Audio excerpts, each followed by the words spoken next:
दोनच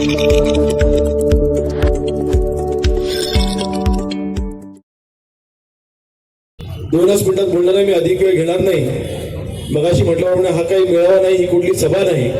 आज फक्त आपण नामनिर्देशन पत्र आपण दाखल करणार आहोत. आज ह्या निमित्ताने मी एकच सांगेन, गेल्या 6 वर्षापासून आपल्या सर्वांच्या आशीर्वादाने दापोली मतदारसंघाचा आमदार म्हणून काम करतोय. परंतु काम करत असताना अर्थातच मजबूत सहकार्यांची ही साथ असणं अतिशय आवश्यक असतं. शिवसैनिक म्हणून आपण सर्व सोबत आहातच, व्यासपीठावरती असलेले देखील आणि आपण सर्व समोर उपस्थित असलेले देखील. परंतु पंचायत समिती आणि जिल्हा परिषद ह्या असे लोकप्रतिनिधी आहेत. खरं तर आज आमदार म्हणून किंवा आज राज्यमंत्री म्हणून एखाद्या गावामध्ये जर का कुठला एखादा पंप जरी बिघडला तरी सुद्धा आज जनतेला नाईलाजाने आमदारांपर्यंत किंवा आपल्या पक्ष कार्यालयापर्यंत यावं लागतंय. ज्या वेळेला पंचायत समितीमध्ये आपल्या हक्काचा सभापती असतो, असे हे लहान सहान प्रश्न घेऊन आपण त्यांच्यापर्यंत हक्काने जाऊ शकतो. परंतु आज ती दारं सध्या आपल्याला ती बंद होती. परंतु ह्या निवडणुका ज्यावेळेला होतील आणि 7 तारखेला ज्यावेळेला निकाल लागेल, माझा विश्वास आहे, आपल्या सर्वांना माहिती आहे, खेड नगर परिषदची निवडणूक आता काही दिवसांपूर्वी झाली. काही जण अनेक वर्गाला करत होते, परंतु महायुतीच्या मार्फत 21-0चा निकाल तिथे शिवसैनिकांनी करून दाखवला. उभारायला एकही जागा मिळाली नाही, राष्ट्रवादीला एकही जागा मिळाली नाही, अन्य कुठल्याही पक्षाला तिथे एकही जागा जिंकता आली नाही. आणि खेडच्या शहरातल्या नागरिकांनी दाखवून दिलं की आमचा संपूर्ण विश्वास हा शिवसैनिकांवरती आहे, शिवसेनेवरती आहे, महायुतीवरती आहे. आणि माझा विश्वास आहे, आज खरं तर आता महायुती होईल की नाही मला सांगता येत नाही, माझे प्रयत्न चालू आहेत. आज महायुतीचा एक राज्यमंत्री म्हणून माझे प्रामाणिक प्रयत्न चालू आहेत की दापोली तालुक्यामध्ये ही महायुती झाली पाहिजे, आपले घटक पक्ष सोबत आले पाहिजे. आणि आज खरं तर युती झालेलीच आहे, म्हणजे शिवसेना आणि RPI आमचे प्रीतम मुखिया साहेब आहेत. आणि प्रीतम मुखिया साहेबांना देखील मी शब्द दिलेला आहे की कुठल्या मार्फत 100% पंचायत समितीमध्ये आपलं प्रतिनिधित्व असेल, आपला प्रतिनिधी 100% तिला जिल्हा परिषद आणि पंचायत समितीला असेल. आपण काय चिंता करायचं कारण नाही. शिवसेना RPI एकत्र आहे, परंतु अन्य घटक पक्ष येतील की नाही मला माहिती नाही. परंतु मी काय गाफील ठरणारा पुढारी अजिबात नाही. माझी 100% तयारी झालेली आहे. सोबत आला तरी ठीक, नाही आला तरी ठीक. जसं खेडला 21-0चा निकाल आपण सगळ्यांनी मिळवून दिला, तसा 18-0चा निकाल ह्या दापोली तालुक्यामध्ये 100% करणार हा विश्वास आजच्या रॅलीच्या निमित्ताने दर्शवतोय. मला नक्कीच अनेक लोकांचे मला आभार मानायचे. आज खरं तर इच्छुक उमेदवार आपल्याकडे अनेक आहेत. कदाचित निर्णय घेत असताना जी काही खरं तर सर्वात मोठी अडचण माझी तीच होती. आज जवळपास 9 वर्षानंतर ह्या स्थानिक स्वराज्य संस्थांच्या निवडणुका होत असताना आपल्या एक पंचायत समिती गटामध्ये, एक जिल्हा परिषद गटामध्ये अनेक आपले शिवसैनिक इच्छुक होते. सगळ्यांनाच तिकीट मिळावं ही माझी देखील इच्छा होती. सगळे सक्षम होते. परंतु आता 14-15 उमेदवार इतक्या ठिकाणी इच्छुक असताना देखील उमेदवारी फक्त मात्र एकालाच द्यायची होती. परंतु अन्य 14 जणांनी एकाला तिकीट दिल्यामुळे नक्कीच नाराजी व्यक्त करणं हा त्यांचा 100% अधिकार आहे. परंतु आज ज्या आपल्या इच्छुक उमेदवारांनी कुठल्याही आपल्या उमेदवारांनी ज्याची निवड झाली त्याला अडचणीमध्ये न आणता त्यांना पाठिंबा द्यायचा निर्णय घेतला.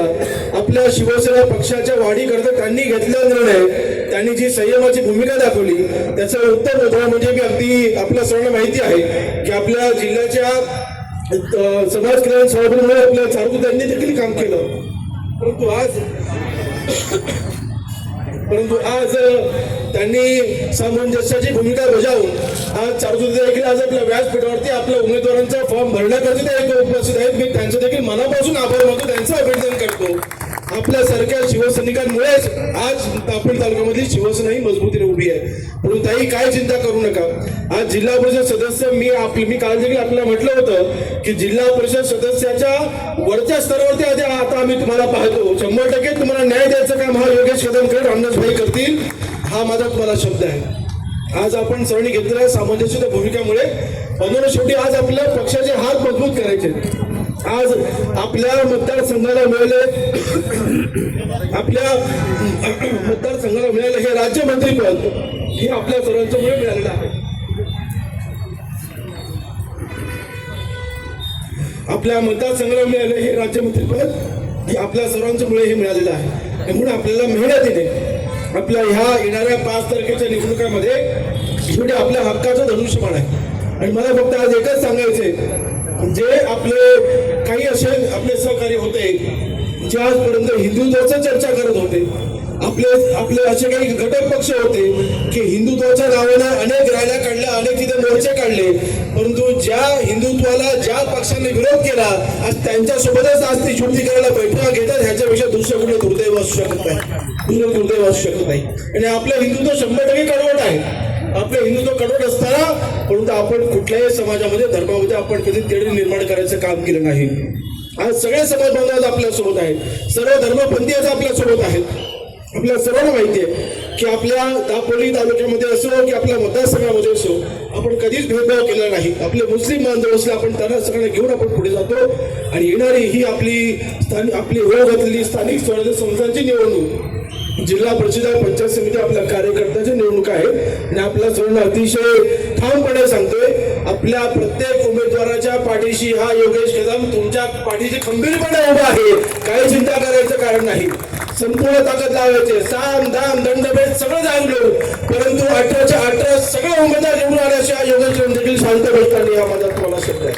अजिबात चिंता करायचं कारण नाही. माझी आपल्याजवळ एकच विनंती असेल, म्हणून गाफील राहू नका. आपल्याला गाफील राहायचं नाही. शेवटी आता जवळपास 15 दिवस फक्त उरलेले आहेत. या 15 दिवसामध्ये आपल्याला दिवसाचं रात्र करून आपल्याला कामाला लागायचंय. येणाऱ्या 5 तारखेला आपल्या धनुष्यबाणासमोरचं बटन दाबून आपल्या सगळ्या उमेदवारांना आपल्या आपापसामधले सगळे हेवे दावे बाजूला ठेवून आपण सर्वांनी तिथे आपल्या उमेदवार निवडून द्यावं एवढीच फक्त विनंती करतो. आणि अधिक वेळ न घेता आपल्या सर्व उमेदवारांना मी ती देखील सक्त ताकीद दिलेली आहे की ज्यांनी आपल्या करता माघार घेतलेली आहे त्यांचा सन्मान राखला गेला पाहिजे, त्यांचा बहुमान हा राखला गेला पाहिजे. त्यांना सोबत घेऊनच ही निवडणूक आपल्याला लढायची आहे आणि त्यांना सोबत घेऊनच आपल्याला पुढे जायचं आहे. आणि विकास सेवांच्या बाबतीत मला वेगळं सांगायची गरज नाही. आता खरं तर मगाशी म्हटलं ही काही सभा किंवा मेळावा नाही, फक्त रॅली आहे. परंतु पुढच्या येणाऱ्या सभामध्ये नक्कीच जे काही मला अन्य या गोष्टीचा खुलासा मला करायचा नक्कीच मी करणार आहे. मला आठवतं 2017ची झालेली जिल्हा परिषद पंचायत समितीची निवडणूक, त्या निवडणुकीमध्ये योगेश कदम नौखा आपल्या दापोली तालुक्यामध्ये होता. मला दापोली तालुक्यामध्ये सक्रिय होऊन फक्त 4 ते 5 महिने झाले होते, परंतु आता 9 वर्ष झालेली आहे. आता ह्या 8 त्या वेळेला झालेल्या 5 महिन्याच्या निवडणुका आणि आता ह्या योगेश कदम 9 वर्षाच्या झालेल्या निवडणुका 100% जमीन आसमानाचा फरक असणार आहे. आणि माझा विश्वास आहे की दापोली तालुक्यामधील जनता ही आपले हात हे मजबूत करण्यासाठी आपले सर्व सहकार्याने तिथे निवडून देईल हा विश्वास दर्शवतो. आणि आपलं शिवसेना आणि RPIच्या सर्व कार्यकर्त्यांचं मनापासून अभिनंदन करतो आणि इथेच थांबतो. जय हिंद, जय भीम, जय महाराष्ट्र.